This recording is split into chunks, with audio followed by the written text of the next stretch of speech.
Programang ito ay rated SPG, striktong patnubay at gabay ng magulang ang kailangan. Narito nga ang mga dapat nating abangan. Ipinahamak lang ni Marites ang kanyang sarili sa pagpunta niya sa mga gerero. Bagamat mapapatunayan niya na anak siya ni Don Gustavo, pero hindi pa rin siya kikilalanin bilang isang gerero. Kahihiyan kasi siya ng mga gerero at siya pa ang magpapatalo kay Roberto at Miguelito sa eleksyon. Kapag kasi malaman ng publiko na anak pala ni Don Gustavo si Marites dahil sa pananamantala niya kay Tinding, ay ikakasira ito ng mga gerero.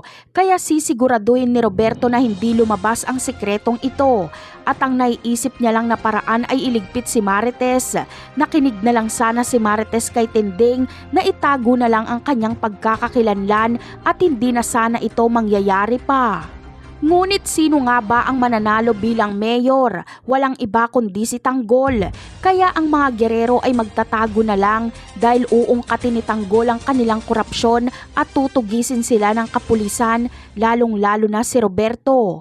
Gagawa naman ng kaguluhan si Roberto para isipin ng mga tao na buhat ng naging mayor si Tanggol ay naging magulo ang Maynila.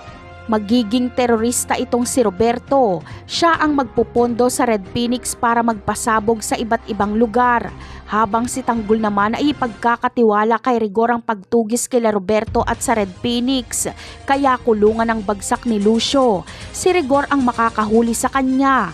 Sa kulungan na siya babawian ng buhay. Sisibakin ni Tanggol si Colonel Romero at si Rigor ang kanyang ipapalit. Bagamat ipropromote ni Tanggol si Rigor ay hindi pa rin sila magkasundo, magkaaway pa rin sila. Tiwala lang kasi si Tanggol kay Rigor dahil may prinsipyo itong pulis at hindi ito korap o nasusuhulan.